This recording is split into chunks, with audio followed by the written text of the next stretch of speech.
Thank you for joining us for this important community conversation.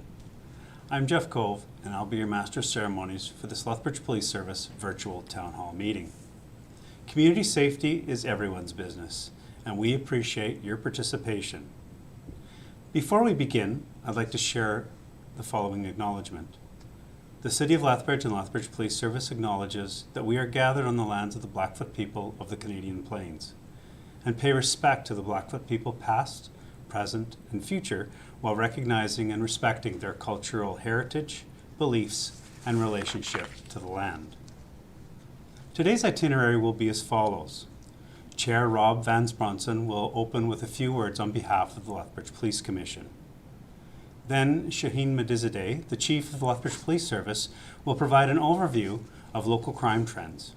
There are challenges that face the Lethbridge Police Service, what the police service is doing to reduce crime, and finally, how residents can partner in making this a safer community for all. We will then move to a question and answer portion of this meeting before the closing remarks. We'd also like to note that a link to a short survey has been pinned to the top of the chat feature, and if you click on the link, you can help provide us with some feedback. That link will also be included on the recorded version of the presentation, available on our YouTube channel for a week. Now, I'd like to welcome Police Commission Chair, Rob Van Spronson. Thanks, Jeff. I'm really happy to be here. Policing in Alberta is community-based. And one of the partners in the system is the Municipal Police Commission.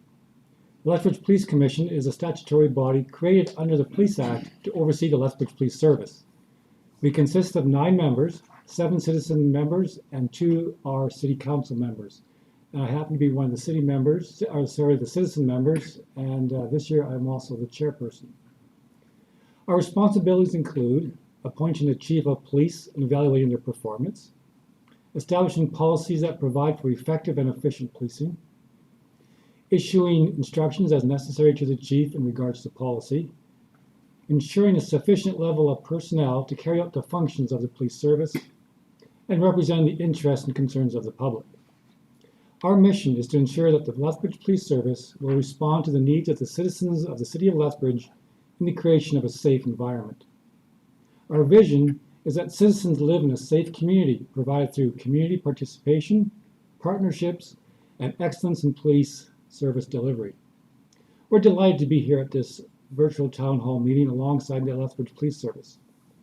Community participation and partnerships are critical components of our role, and your thoughts, suggestions, and questions are integral. Thanks.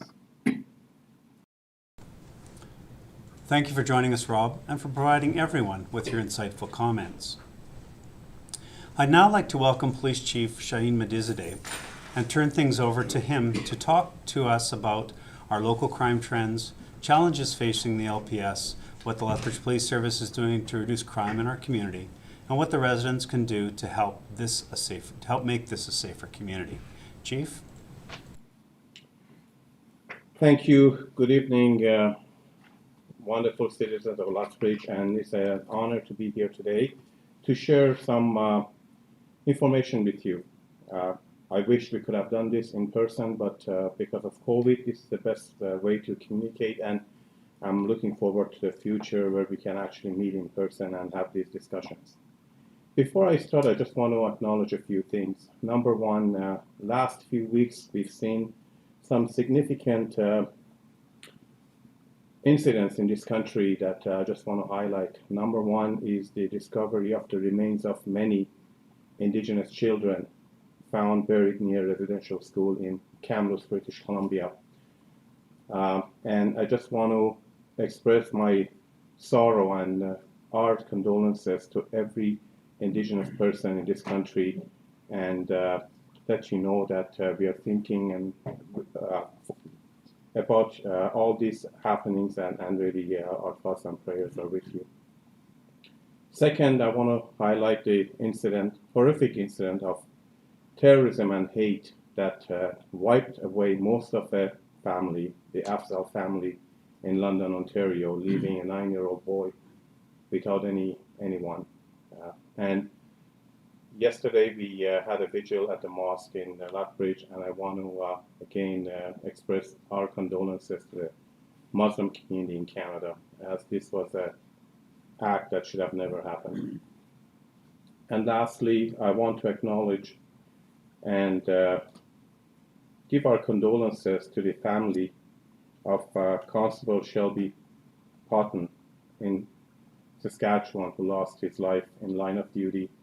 So our sorrow again and prayers go to his family, friends, and the whole RCMP family who have lost a loved one, and in fact to the whole policing family, because these are not, again, these are three significant incidents that have happened in a very short time, and I just wanted to highlight that. Before starting too, I just want to acknowledge and thank all the volunteers who have made this town hall a reality. A lot of work has gone behind the scenes with many great employees, and I want to thank them for that. And in addition, I want to thank all the volunteers who dedicate their time to serve the community shoulder to shoulder with Lethbridge Police Service employees.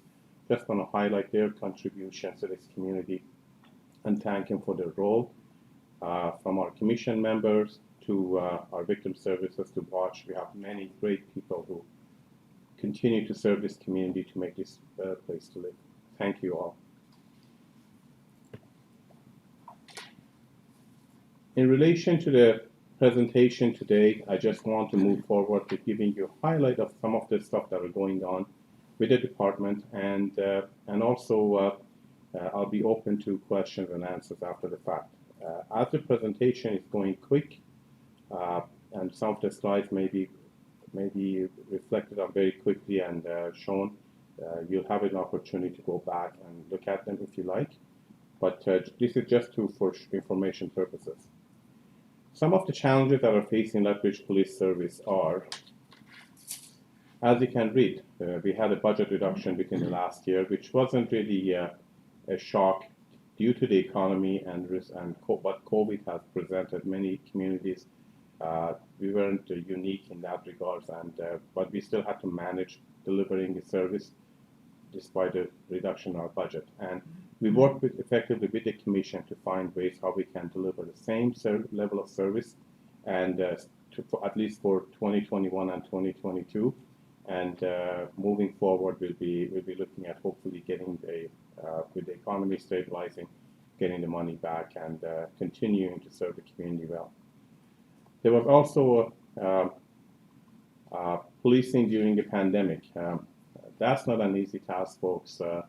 This brings significant challenges and pressure on the department. Police officers and our employees are not immune to the virus. We have many individuals in this building who have actually got the COVID virus, and as a result haven't been able to work. They got sick, they've taken the virus to their homes, but we still have to continue delivering the service, because regardless of how many people are working or not, when the 911 calls go out, people expect service from the police department.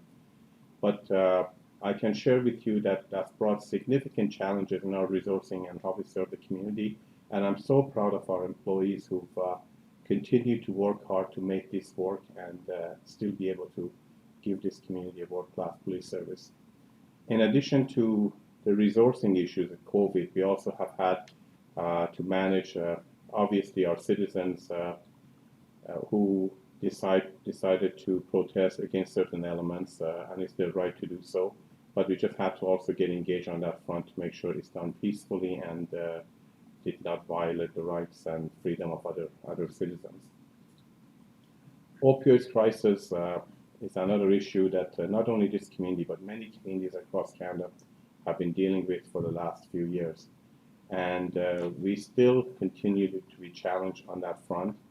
But again, the good news on that is we are working with different stakeholders and key partners to hopefully make it better. But that's a significant issue right now, both for Lethbridge and other communities in this country. And then the other two is perception of safety in the community that we'll be discussing more in detail as time goes on. And also the national ongoing media attention that the department has been experiencing as of late.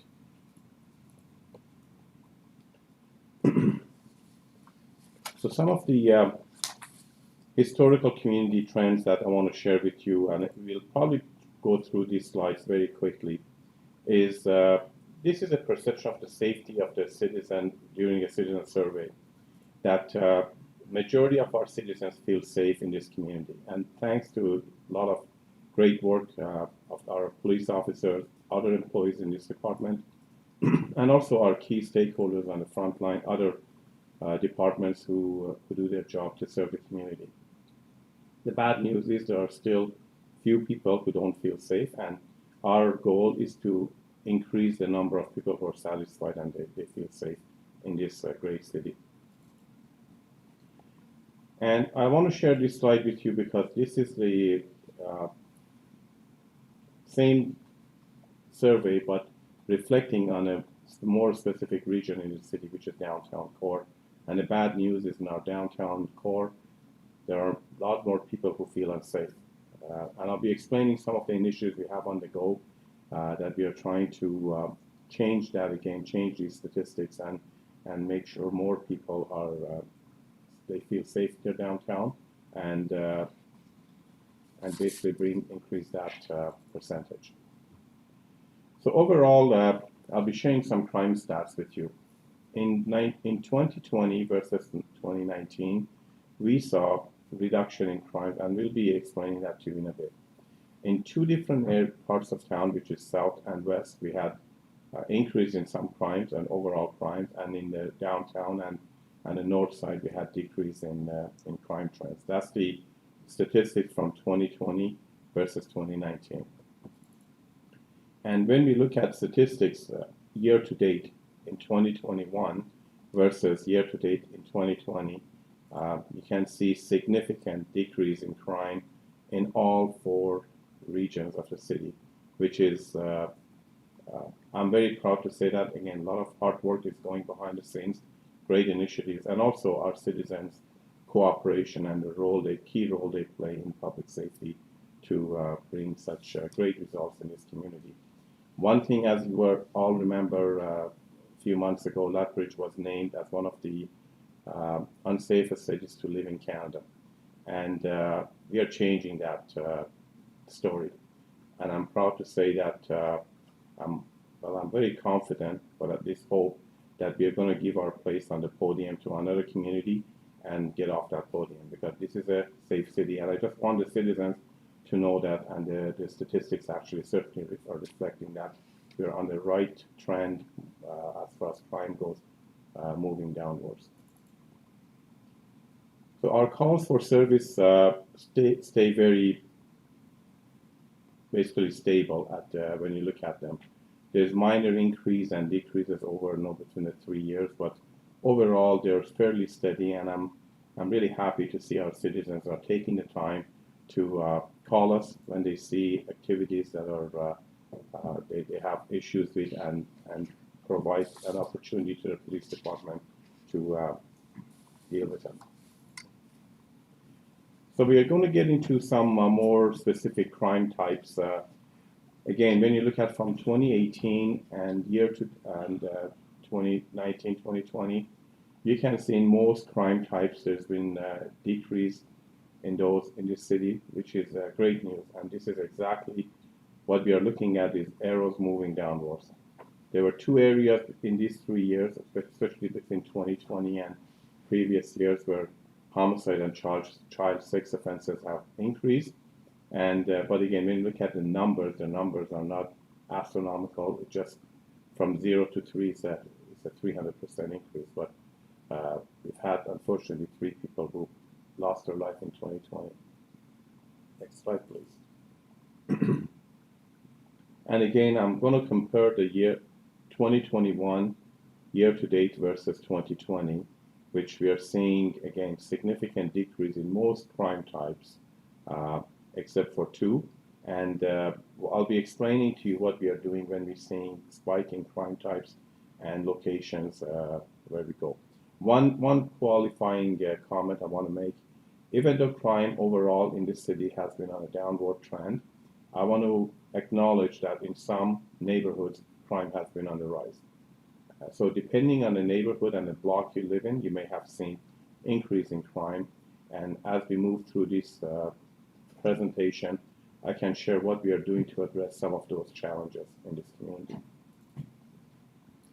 These are the property crime types that we have highlighted. Again, we're looking at a 3-year trend.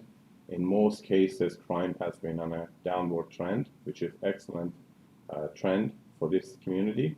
And when you look at statistics, 2021 versus 2020, we are seeing downward trend in every category of crime, which is again significant. And again, there's a lot of initiatives going on, a lot of hard work that's gone behind, and methodologies that I'll be sharing some of those with you. So now we're going to get into actions and initiatives that we have implemented over the last couple of years to deal with crime and reducing crime in this community. There's been development of a few teams, such as crime suppression team and property crimes and priority crime units. And these teams are dedicated officers who work diligently to look at those individuals who are committing most of the crimes and dealing with them through proper investigations and ways to make arrest, seize property, and deal with them through courts. So you can see some of the results here that they've done amazing work to do this job, and they've shown significant results over the last short time that they've been in operation. Next piece is the WATCH program, a very popular program in this community. And these are mostly volunteers who are dedicating their time to serve the citizens. And in fact, their presence in a downtown core is making a difference, and I truly believe it's making our people feel safer in the downtown core. So thank you to all those folks who are volunteering and delivering this critical service to this community. And we also introduced the community peace officers. We have a complement of 15 peace officers that has been supported by the council. And these folks deliver policing in this community, but a different tier of policing. Not every time we need an officer with a gun responding to calls, and our community peace officers are those individuals who can still serve the community and allowing the officers, gun-carrying officers, to invest their time in other priority deals and work in this community. And another one of the great initiatives we have with the police and crisis team, PAC team, which really a partnership between Lethbridge Police Service and Alberta Health Services, by putting 2 employees together to provide a critical service to our citizens who are suffering from mental health. Unfortunately, there are a lot of calls for service in relation to people suffering from mental health, and not all the time police action is really what they need. They need support and they need expertise to deal with their mental health issues, and certainly not a handcuff on their wrist and being thrown in jail. This team allows us to actually provide that service to these citizens and give them the support they need versus bringing enforcement action against them. I'm very proud to say that as of very recently, Alberta Health Services freed up another resource which we have matched within our department, and we're going to have 2 teams, PAC teams, actually working in this community, which really going to increase their hours of service and provide a more responsive action to the calls coming in and dealing with our citizens who are suffering from mental health and are in a crisis to provide a better service to them, and hopefully reduce the number of calls to the department in relation to those incidents. So I'm going to talk about some of the strategies that we got in play moving forward. So we'll be talking about each one of these strategies as time goes on. But again, some of the new things that we've implemented are crime reduction methodology.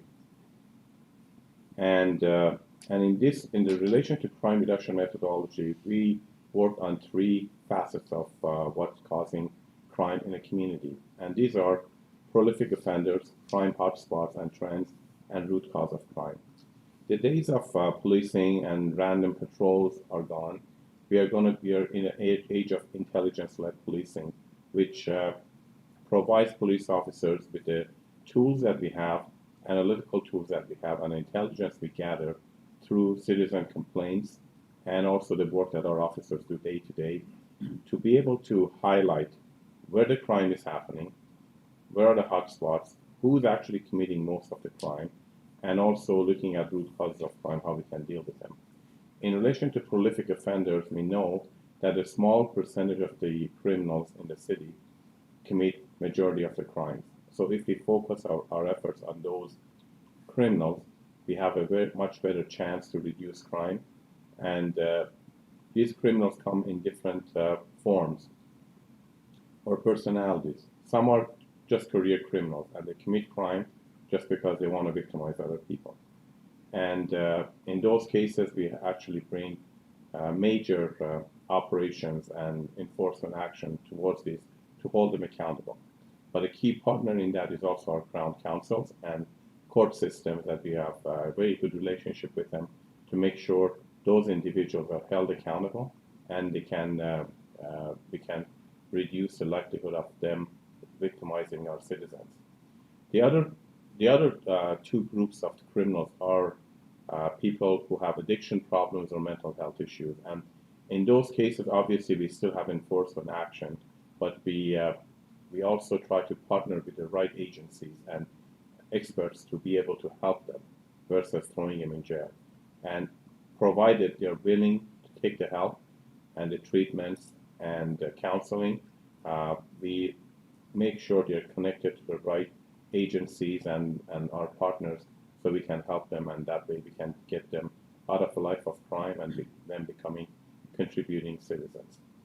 The crime hotspots, again, they're mapped out. We know through the intelligence where the crimes are happening, the neighborhoods that are being victimized more than others. As I mentioned before, some neighborhoods crimes is going up. So we keep tabs on all that information. And every month we have a meeting that we've just started. I think we had our fourth meeting recently. These are called ComStat, which really provides every unit head, manager, supervisor with information as to where most crimes are happening, what types of crimes are happening, who's potentially doing them, and provides an opportunity to the department so every team and every unit can provide service in relation to what's going on in the city and what's happening based on this analytical work that our great analysts do every day to give us that really intel-led approach into managing our operations and making sure we are getting the best bang for the resources that we have. And this, just in the last few months, we've seen significant work that has been done. Amazing unity between all the units in this department. As a result, we've been able to significantly reduce crime in many neighborhoods in the community. And moving forward, we'll continue to do that. This is something that's not going to go away. This is a monthly meetings and to really keep us focused and make sure all our resources are going in the right direction to serve the community. And the root cause of crime is the last piece that I'll be explaining that later on in a discussion. This is about looking at the social issues that really we have no control over and no really big gain in. But these are still issues that are causing calls for service and ties up police resources, what we are doing in partnership with other partners to get ahead of that. Another change we've made in the last few months has been the patrol deployment shifting strategy. So in this case, we all know that calls for service are not same every hour of the day.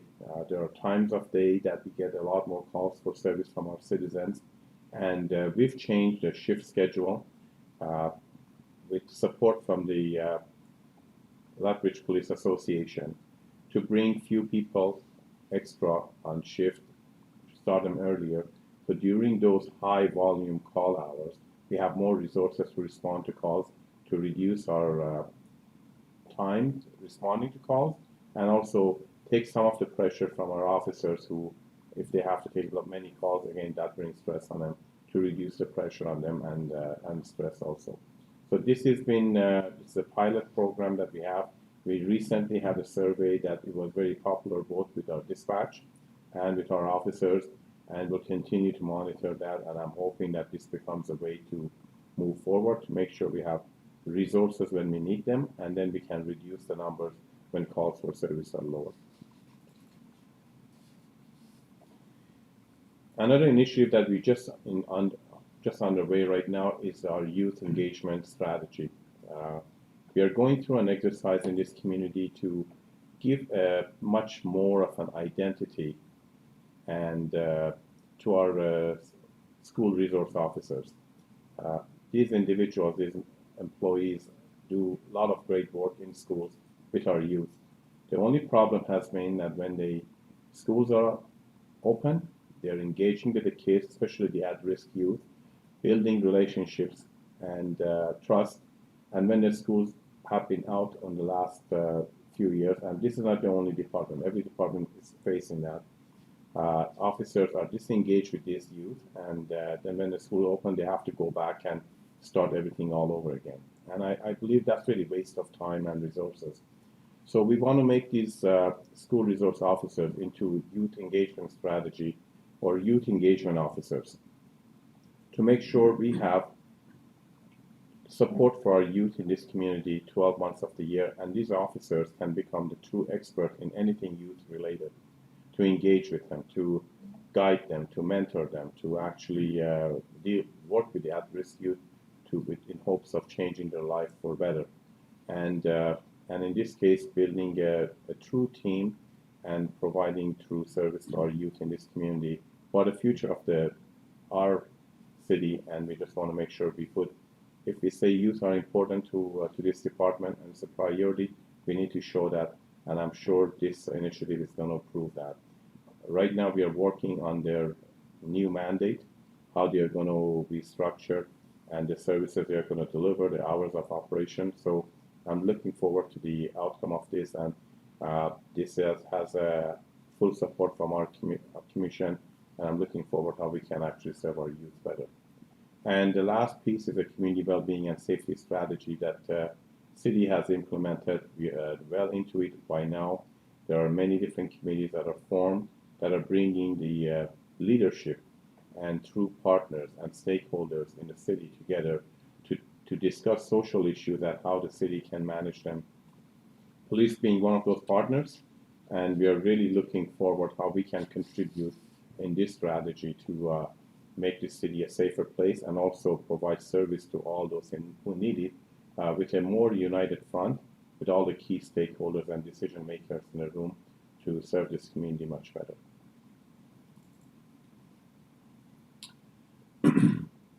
Now I want to talk about our citizens.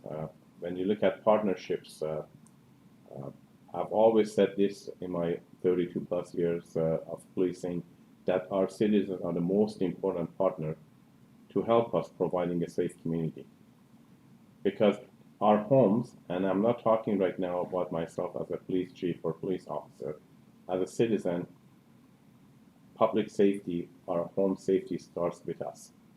And in doing so, I'm going to show some clips. When I'm showing these clips to you, I want to ensure that you don't think I'm trying to blame the victims in this community. That's not the case.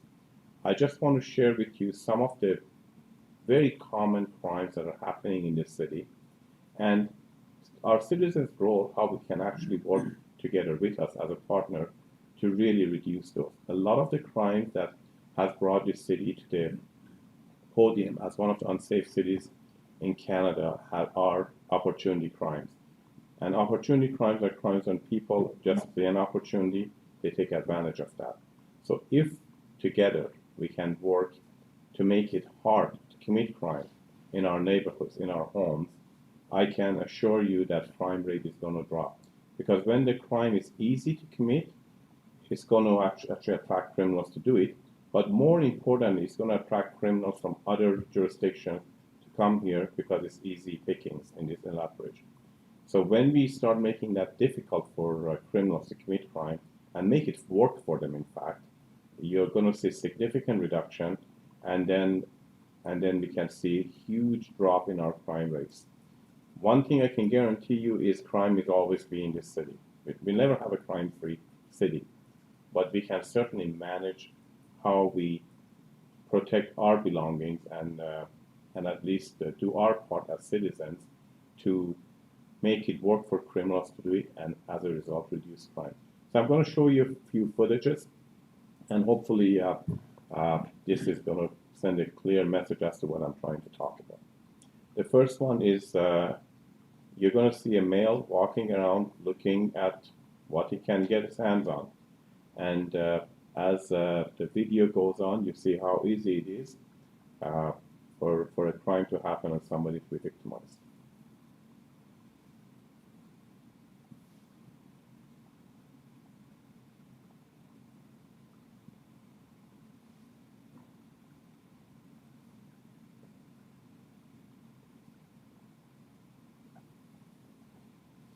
So the first thing I want you to pay attention to all the belongings in the back of that truck, and in this case the individual finds something that's is of value, and again it's a toolbox, probably hundreds of dollars worth of tools in it, and just walks away with it. Had this toolbox been secured in a place that he couldn't get into, this crime wouldn't have happened. Next clip is I'll share with you is again when people leave their vehicle doors open at night, they forget to lock them. This individual goes to one vehicle, takes something, and then checks the next vehicle right next door to it, which is left open again, and he steals something out of that vehicle. And these crimes are very common in this city, and I just want to share with you how easy it is for two people in this case who were victimized in a matter of 30 seconds. And the last piece is, again, leaving keys and leaving our vehicles running without supervision. In this case, somebody is shoveling, the vehicle is running, somebody walks into that vehicle, and away they go. This happens a lot in this community, especially in the winter months. And again, these are the opportunity crimes that I'm talking about. And when they are added up, it increases the crime rate in this community, which is giving a very unfair image of Lethbridge to the country and to the world. And just by doing some simple things, locking our belongings, putting them away, locking our vehicle doors, our homes, not leaving keys in our vehicles and leaving them running, these are simple things we can do to significantly reduce crime. And if we did that, I can guarantee you within a year we can reduce crime in this city by, I would guess, 60 to 70%.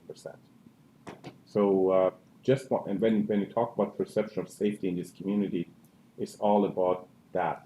When we reduce crime, I believe citizens are going to feel safer. And there are many different ways that we can partner together. And I'm asking our citizens to be that true partner with their police department to help us reduce crime and move forward.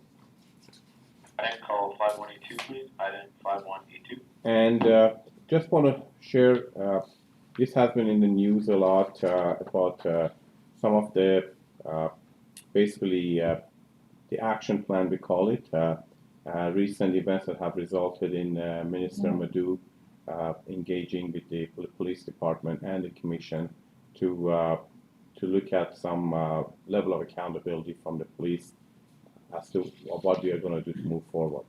So our action plan, when we looked at it, it was as a result of biggest challenge we had was the allegations of improper database searches. But again, we also dove a little bit deeper into that. And our action plan, we put it on certain pillars, and the work we were already doing in this community since I've been here, many initiatives that we had already started to move forward to build the trust and credibility of the organization. And this document highlighted some of the stuff that we were doing to assure the minister we were on the right track. As you know, recently he sent a letter that he wanted additional information, which we are in the process of providing to him. But the additional information he had asked was really diving deeper into some of these areas and more into the weed information that he had requested, and we've already working with his office to deliver all that product to him. But overall, the action plan talks about the first pillar, which is the most important pillar for any department, is the pillar of ethics and accountability. And on that regards, the first thing that we had to do is management of our conduct files.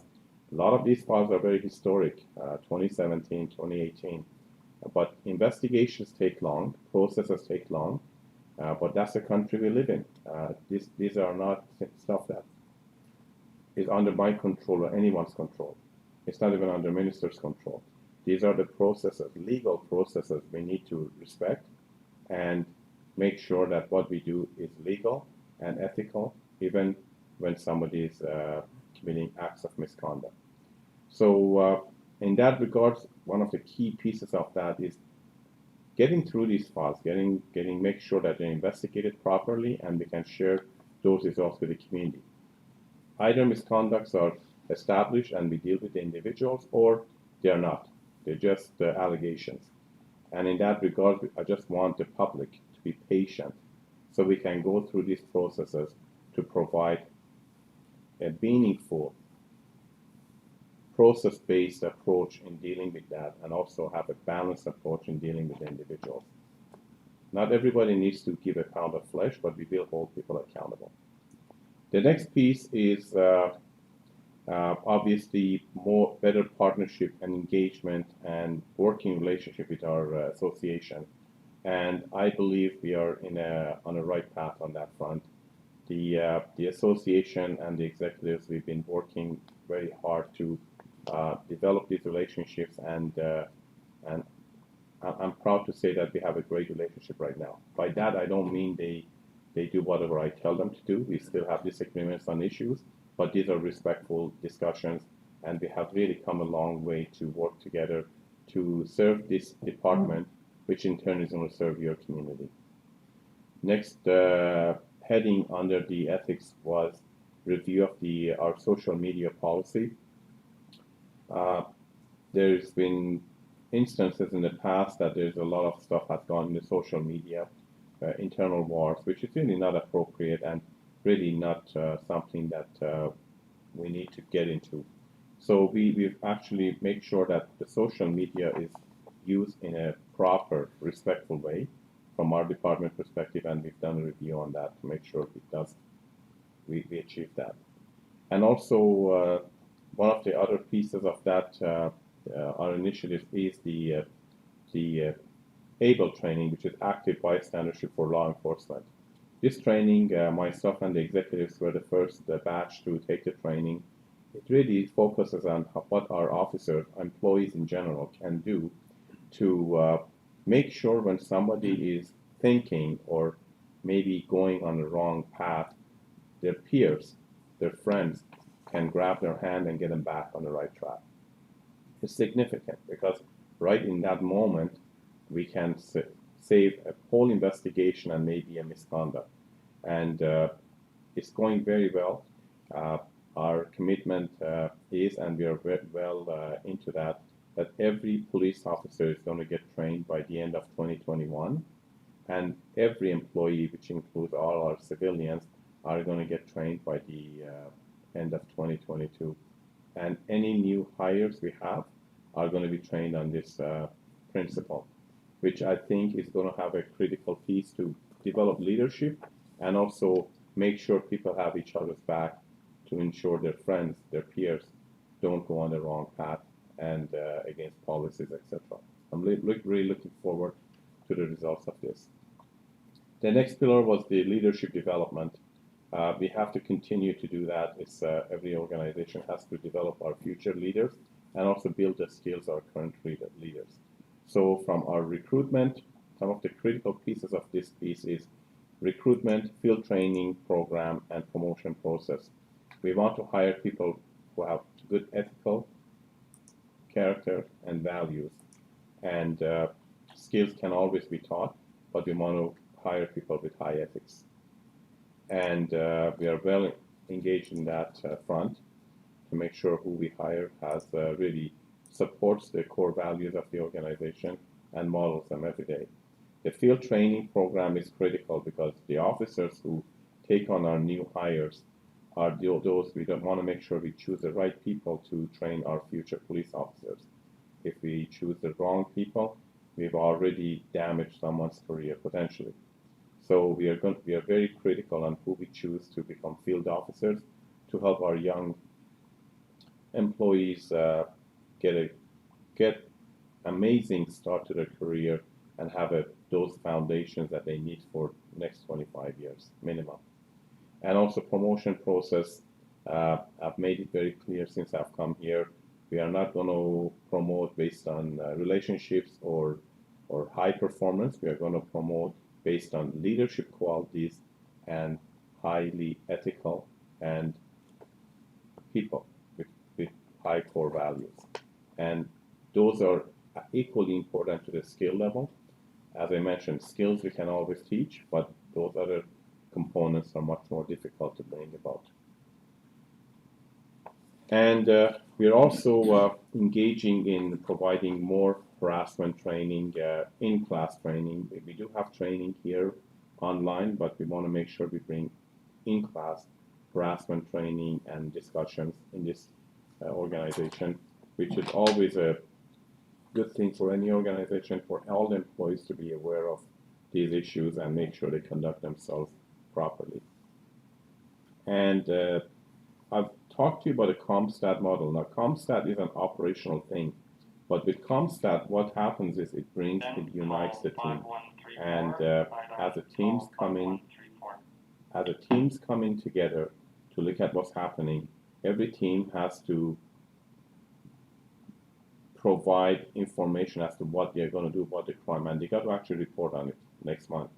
And each time, depending on the crime that we are attacking, a different team leader has to take leadership on what's going on. And he or she has to, the expectations are people have to report to that individual, which really develops the leadership in our folks and also brings unity to the organization as to working together. So that's why we highlighted that, and it's showing great results. When we have these small wins every month by reducing crime, it's amazing how it's bringing the teams together and gives people even more encouragement to get out there and do their job. The next pillar I want to talk to you about is employee wellness and mental health. We have several different programs that have been established in the last little bit. Road to Mental Health, R2MR, Brain Story certification. This is an area that I just finished the certification myself through the online program, and I saw huge value in it for our officers, frontline officers, to be certified in this area to provide a much better service to our folks out there, people who are suffering from addiction or mental health, as to understanding what may have caused their lives to go sideways and end up on the street homeless.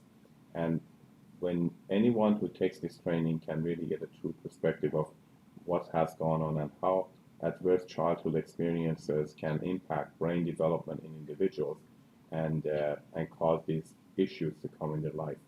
So with that in mind, I want every officer in this department mandated for them to have this training certification completed by the end of 2021, and the civilians also are encouraged to do that. And many of them have already taken the opportunity, and we'll make sure that by doing certain things we are actually serving the community better and have a more respectful relationship and support for the folks that we're dealing with every day. We introduced recently a Cortico Wellness app on all our officers' cell phones, and this is an app that every employee, in fact, can use to assess their mental health, look at better lifestyle choices, and them and their families can use that. And recently, we did a statistic that I believe over 170 people had already downloaded the app and had used it in different ways. So that's another tool to give our employees to look after their own well-being and safety and work towards becoming a healthier person. We've always had chaplain support in this department, and Chaplain Aaron Moore, just a true gentleman. He is really engaged with our employees at different levels, and really I can't thank him enough for all the support he's giving this department from the moral perspective and helping our employees every day. And also we do a lot of the critical incident stress management with our employees who we continue to have their back and provide the support they need to do their job and continue doing it with a healthy mind and body. The next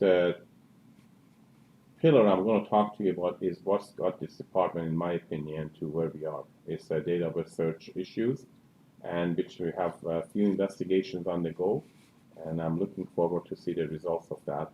But the allegations are not good, and we've been working to make sure investigators have all they need to do a proper, unbiased investigation and get to the bottom of it. But before even I get the investigations, we have already implemented few items, which is the niche, which is our local database system that we use to capture information and intelligence. We have added a mandatory field on niche for anyone who uses it to have a reason why they are using that system. That's going to eliminate any chances of people using the system. Hopefully eliminate most of that. But there has to be a reason for people to be on this system. And also we added a warning statement anytime anyone signs onto the system, just in case they forgot what the system is designed to do. They're reminded every time they sign onto the system. And we've also increased the review of the policy, and recently we've also added an audit that's part of the new additions to the action plan, quarterly audits on use of niche, and that we can do to make sure people are using it for only police activities and nothing else. And the last pillar I want to talk to you about is the strategic comm strategy that both police department and the commission are working towards developing short-term and long-term stratcom strategies so we can better serve our communities, reach our partners, and also reach our citizens to show that clear transparency that we need to show to be that credible police force for you. So finally, I just want to talk to you. We're going through an exercise in regards to what the department is going through, and I truly believe this is needed as a kickstart for the next phase of this department moving forward, is really taking a critical look at our current core values and just make sure they're still valid, and do we need to change them. In that regards, I want this exercise to be a bottom-up approach, not something that the chief, myself, and executives sit down, decide, and push it down on other employees. I want these values to be employee-driven as to what they want the police service to be, how they want to serve the community, and what kind of values we need to cherish. But before we even get there, I want to get an input from our citizens as to what type of police service do you want to have? What are some of the core values you want in your police department? So I'm going to invite you to share those ideas with us. Let us compile the information you give us. From there, we go into an exercise to provide that information to our employees here, different teams to have discussions on, and develop those values, core values, mission, vision, value, the statement, with input from our citizens, but also employees who actually develop them and present them to the senior management. Because again, it's not an exercise that what I want, it's what the employees feel how this policeman needs to be, our core values, with input from our citizens, because after all, we are your police service, and we want to make sure what we do is consistent with what you expect from us. This is the end of the discussion. I just want to really thank our citizens for all their support, regardless of what we read in the media. Every day we are encouraged by the kindness of our citizens who take their time to come and talk to our officers. Often I see a lot of them on the trails that my wife and I walk on, and they come to me and just to show their support and the fact that they appreciate what we do. And I really thank you for that. It's encouraging for our employees, because during hard times, they continue to do the work that they can do to serve this community, and they do that with pride. And I really want to thank the community for their leadership and their support. And again, I can't talk highly enough about just this community here in Lethbridge. So on that note, I'm going to end here, and I look forward to if I can answer any of your questions. Thank you, Chief Mehdizadeh. Now, before we open up the question and answer period for the Chief or the Police Commission member, please note that the live chat is being moderated, and any posts with inappropriate language won't be tolerated. More specifically, the Lethbridge Police Service believes in providing a safe place for everyone to participate in meaningful conversation. Comments designed to attack, bully, or harass individuals based on their race, gender, sexual orientation, gender identity or expression, country of origin, or political affiliation won't be tolerated either. Further, comments containing obscene or defamatory language will be deleted. We also ask that you not raise questions and provide details about any active police files or investigations that you may be involved with, so as not to jeopardize the investigation. Also, to allow us to answer as many questions as possible, priority will be placed on those directly related to the materials shared during the presentation or inquiries of a general nature. Those looking for more specific statistics or other information are invited to check out our website at www.lethbridgepolice.ca or reach out to us at inquiries@lethbridgepolice.ca. We will follow up with as many inquiries as possible. So our first question comes to us, Chief. What is the process to get a community peace officer to a local neighborhood to address mischief that occurs in a regular pattern basis? The ComStat, I think, is a key driver on any type of issues when you look at property crimes. So something I forgot to mention to our citizens when we look at them as partners is one of the jobs that we expect you to do is report crime. Because if you don't report it, it doesn't exist, the problem doesn't exist in our databases. And if it doesn't, we're not going to put resources where we don't feel there is a problem. So if you report the issues, we certainly, once it's highlighted and the red flags are going up and the hot zone has been identified, then we pour resources into the problem and try to deal with it. So the only way, but again, you're more than welcome to call our office and have a discussion with our folks. We have no issues even sending CPOs or police officers to even look at how you can actually better design through environmental design, reduce the likelihood of crime, these types of crime happening in your community. So I encourage you to engage with us, call our office. We can certainly help you on that regards. And just recently, last ComStat, when we flooded an area, there was an increase in crime. We noticed that. But the increase in crime had to do with shoplifting offenses versus people on the street. These are the times that we want our businesses to call us to say that if they have a problem with shoplifting and it's getting out of control to have our employees go in there to try to provide them with recommendations how they can better organize things and reduce the likelihood of shoplifters being able to commit it so quickly. But in that light, I'm also very happy to see that some of these businesses who were not reporting shoplifting before, they're actually reporting it. And that's why there was an increase in these occurrences, which now gives us a true picture of what is going on. And in fact, after looking at those statistics, we made the priority against same area of the city. We made that under priority for another month because now we see a trend of stuff happening. So it's all about communication, reporting it to us, and again, calling our office to see somebody is free to come and help you deal with the issue. And if the problem continues to exist, we certainly pour resources to hopefully catch these individuals. Thank you, Chief. Our next question relates to a comment that you made with respect to intelligence-led policing and stating that the days of random patrols are over. While the public would like some assurances that officers are out and about and watching out, can you please speak a little bit more about it to talk about what the patrols would look like and how the police are out in the community in that way?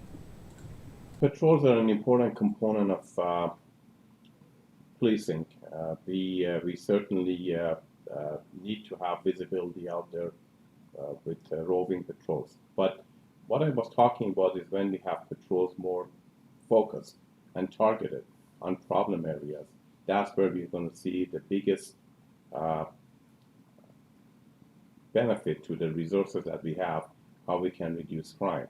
So when our officers are armed with the information as to what's going on in the city, the crime trends, where the hotspots are, when they come to an intersection and they have a choice to go right or left. 30 years ago, you just picked right or left, not knowing where you're going. You just wanted to drive around. Today, I want our officers to know if they go right, they're going to have a much better impact on reducing crime than going left.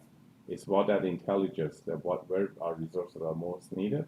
And during the times that we have issues with budgets and resources and all those issues, we need to be more focused on how we patrol.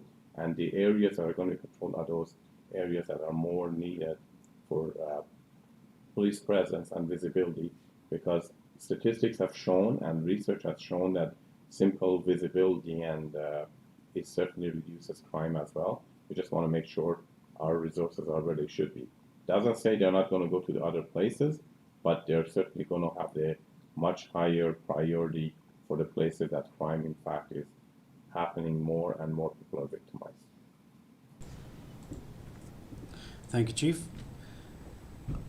Can you tell us, please, what processes can be used to be able to ensure the citizens are served by the officers in a way where the officers are continuing to do their jobs while remaining respectful of the citizens?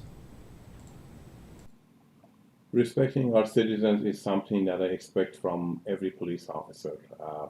At the end, that's what we are here for you, is to provide a respectful, bias-free policing to every citizen in this community. And for the most part, we do. At times when officers are not displaying those characters and behavior, we need to hear from you. But again, our officers also have a job to do. Sometimes I deal with complaints that somebody was just arrested and they have a problem with that. Well, our officers have to do their job as well. But in doing so, they need to be respectful to our citizens, and if there's any evidence or acts that you feel you weren't treated right, we certainly like to hear from you.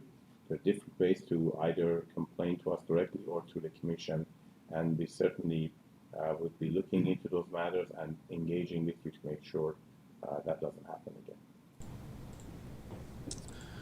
Thank you, Chief. Can you be more specific in describing what the focus will be in place for prolific criminal offenders? Who will be involved and what will happen? Our prolific offenders are, as I mentioned, are the bunch of people, criminals, who actually commit most crimes. So in that regards, we have intelligence. We We put projects around them, and we even monitor them when they are on conditions, etc., to make sure they are satisfying those conditions. And we follow their path from even when they go to jail, they come out. We know when they are in the community, and we try to put resources and right people on them to make sure we hold them accountable and honest. Again, it's not about picking on them, it's just about showing them that they have three choices. The best option is always stop doing crime, and we are good. Second option is maybe leave the community if you want to continue to commit crime. And third option is if you want to commit crime in this community, we'll catch you and you go to jail. So either stop, leave, or go to jail. And we just want to make sure we hold them accountable on that, because we have to make sure that our citizens, the likelihood of them being victimized is lower. And our citizens don't deserve to be victimized by very few criminals who commit the majority of these acts. Thank you, Chief. Our next question is, will there be specific psychological testing for new hires to ensure that respect and balanced responses are carried out when working in the community and while working at headquarters? Absolutely. We use psychologists to actually put an assessment, but in fact, I was talking to some of our psychologists, and we are even might be going on a new path as people are hired, because police work is challenging work. It's a very noble work, but it's a tough job. And over the years, stress on the job and the different factors can impact somebody who was a very good person at one time. And it's not that they're a bad person, but sometimes stress drives them to display behavior that they wouldn't have done a few years ago when they didn't have it. So in that regard, what we want to do is maybe engaging with the process, hopefully when we have the right budget and resources, to get a base level psychological assessment on our employees. And this assessment is not even going to be shared with me. It's going to be sitting with our psychologists to support our employees every day. And if the employee in a few years starts showing signs of that are disturbing to the organization, and they need to go see a psychologist to get the help they need, at least the psychologists have a base to work from, and then they know how work has impacted their life over the next few years. So again, when you talk about character and core values, these are really hard things to measure. Really, how do you measure that? But what we want to do is make sure through our background checks and even some of the interview questions, we can certainly better assess these qualities in people and make sure that we have the right individuals. We just recently hired 6 people, 2 of them are experienced, and 4 are going to be graduating this Friday, and I'll be very proud to give their badges to them. But these are quality people. They're amazing women and men that we've hired, and they're starting their career. Now, if something happens in the future that maybe they're going to be engaged in acts of misconduct, it's up to, obviously, department to identify that, hold them accountable, but more important, give them the support they need to get through that and get on with their career. Thank you, Chief. Our next question is, how will the youth engagement program be evaluated?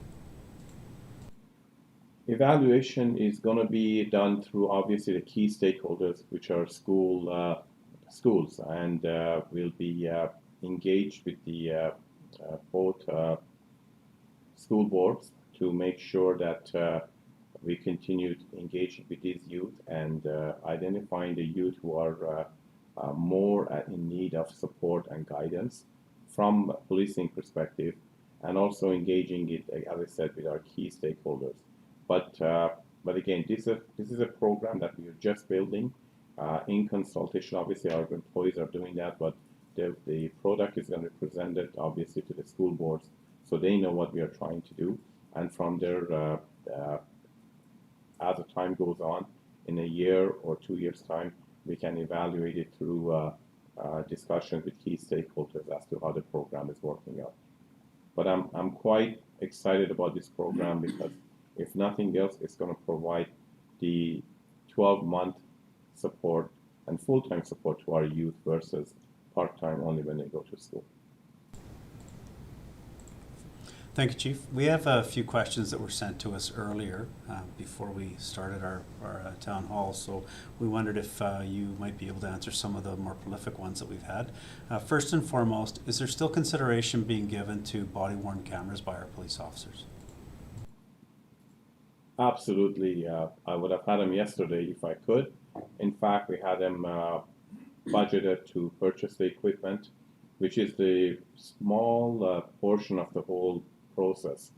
The equipment, we can purchase them today. The only problem with body-worn cameras is when you buy the equipment, you have to have the resource, a full-time employee, to actually service them, and manage them, which due to the budget cuts, we were unable to do that. And also we need to have also budget for the space that they take and the information that we are capturing on those. So I'm not a kind of person to buy the equipment before I build the infrastructure under it, because I don't want a bunch of cameras collecting dust in one of our rooms here. Once I can build that infrastructure, which is a proper resourcing and infrastructure behind it, I'm certainly moving forward with purchasing of these cameras, and I know Commission is in full support of that. Right now, it's just a simple matter of capacity due to our budget cuts. Chief, are there any plans currently in place to review the use of photo radar in Lethbridge? I'm always open to anything as far as the use of photo radar, but these photo radars really, the purpose of them is to keep our community safe, and where they are used, when they are used, is obviously dictated by the analytical work that our analysts do, and to make sure using this equipment is actually holding people accountable and honest, not to speak, to keep our roads safer. But if there is a major issue that comes up as a result of their usage and how they are operating, certainly I'm open to having a review on that. Back on the cameras again, Chief, is there any consideration being given to closed-circuit television being set up in downtown or any place else in the city? I personally would love that, but that comes at a significant challenge again from many people who the freedom and rights movement and a lot of legal issues that may be arising, because some citizens may not want that. So certainly that's something that I would support, but again, that's something that we have to work with the City of Lethbridge if we were to get into that venture and make sure that when we do it, it's actually accepted by our citizens and there are no issues around that. Chief, there are opportunities for certain crimes to be reported online through the Lethbridge Police Service webpage. When I complete an online report and give that information, what happens to the information to catch the person responsible? The online reporting is designed to obviously help the citizens to report crime quickly and without any having to wait on phones, etc. But what happens with that information is anytime a crime is reported, the information is fed into our database, which again is a key point of CompStat model as from what crimes are happening, where they are happening, and that when that information is fed into the system, it's going to help us to track different trends that are happening, crime types, and where they are happening. So really, that information is very critical. I encourage citizens to use that. But when a crime is reported through whatever means, either online reporting or calling in the dispatch, I just want to ask the citizens again to be patient. Not every time you pick the phone and report a crime, first of all, nothing might be done on that, depending on when it happened and what the priority level of that is.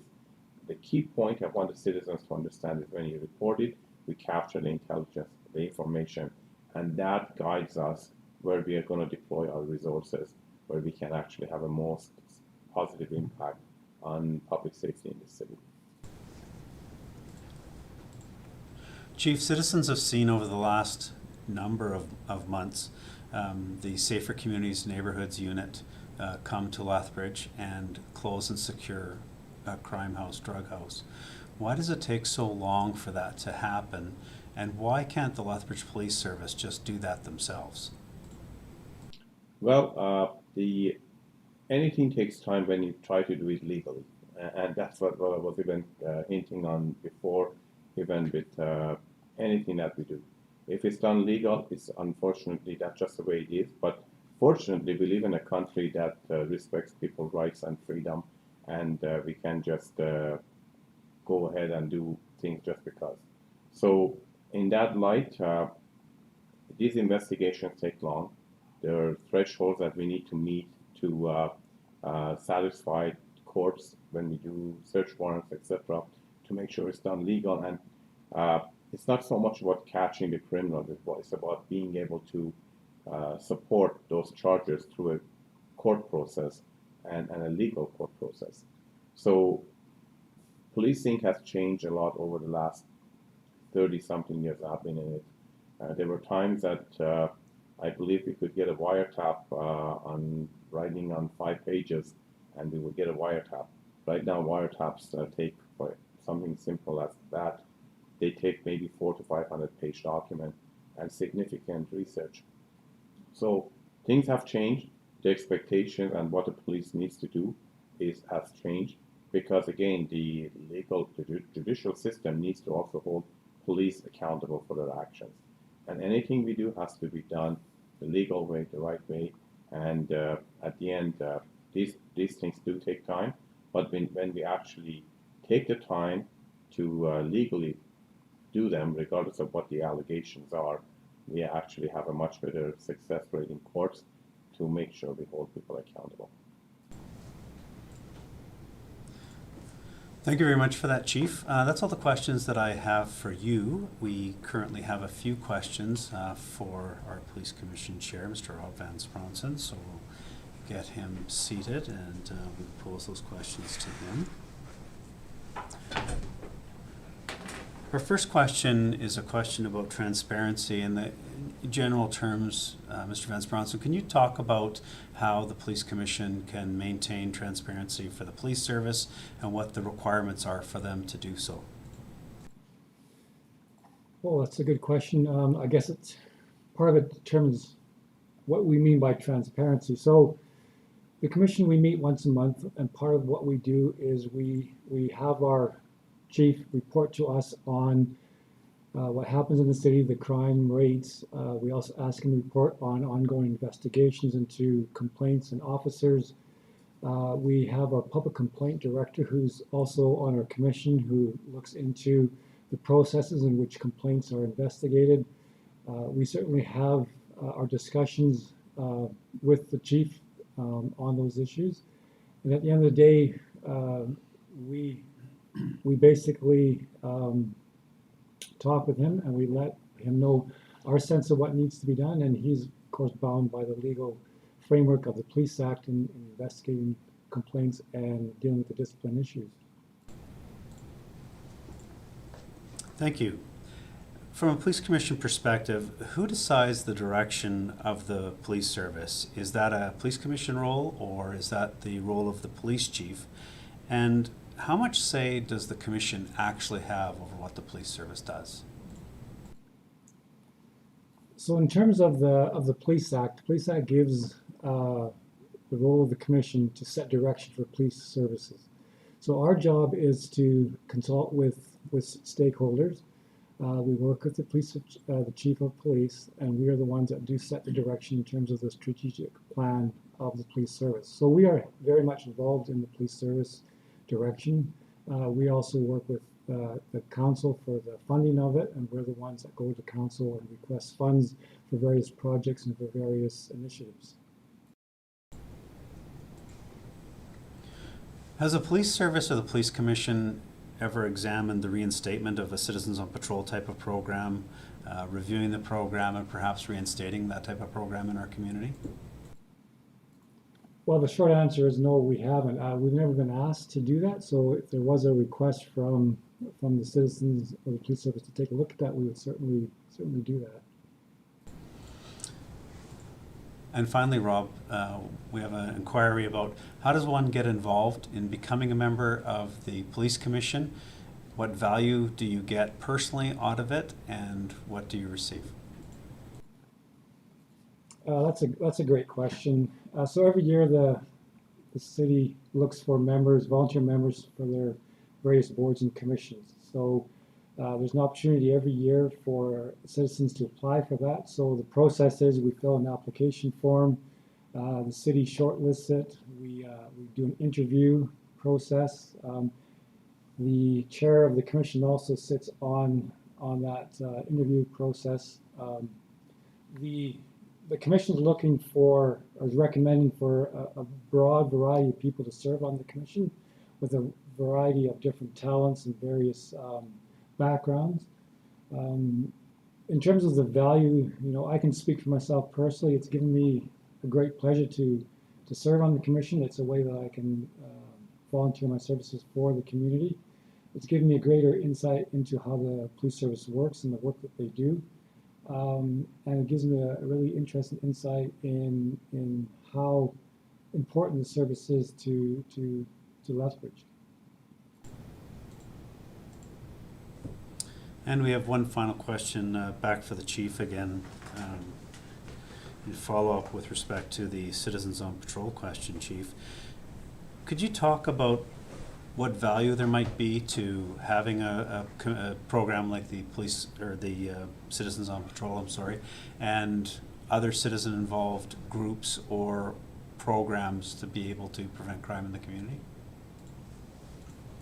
Obviously, there's huge value. Anytime citizens take on the initiative to develop these programs, certainly it's a value added to any community. The key here, though, is these are citizen-driven programs, and police is always more than happy to help our citizens in establishing them and moving forward. But again, this is something that citizens need to develop. They come up with the plans, and we certainly are a partner to help them doing so. But there's huge value in it, because even if there are not dedicated programs in every neighborhood, again, we can go on and on with what the citizens can do to better serve their community. Simple things are just looking after each other, our neighbors. Like we just have some neighbors in our neighborhood who have gone on camping, and they've asked us to drive in their back alley and make sure we check on people when they're going to their homes. And we're more than happy to do that for them, as when we go away, they do the same thing for us. So it's all about partnership, working as a united front and helping each other. Some of the other things, as I mentioned, was about reporting crime, suspicious people, and also simple other things that people can do to help each other, like never leave your vehicle in your driveway with the garage door opener in your vehicle, because that is the whole purpose of why you even have your garage door and locking your garage door. But if neighbors can see that, they can talk to their neighbors. Hopefully they're got a good enough relationship to do that, to actually work together to safeguard their neighborhoods. I would love nothing more but if a neighborhood or a block of the city, if the citizens get together and even reach out to me to see how we can actually crime-proof that block by doing different things, by making sure that we go through all the right measures. And it would be really interesting exercise to see how, if one block of our citizens, they just work together to make sure they do all those right things, are they going to see a significant impact on crime in their block? So if you're one of those blocks of citizens, please reach out to me. I'll be more than happy to have a discussion and see what we can do.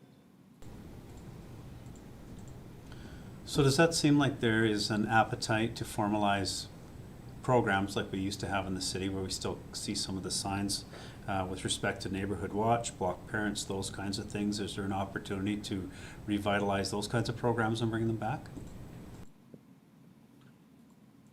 Absolutely. As I said, revitalizing all these programs they're basically citizen-driven, not necessarily police-driven. So we are always there to help support any neighborhood, any program to get started. But again, the key word is that they're citizen-driven, and we certainly want to be a partner in helping our citizens establish these programs. Thank you, Chief. On behalf of the Lethbridge Police Service and the Lethbridge Police Commission, I'd like to thank you very much for participating in the town hall meeting. Please note that we have a posting on the live chat with respect to a survey through SurveyMonkey that will be in place till the 22nd of June. Thank you very much for your questions. Thank you very much for participating, and be safe. Thank you very much.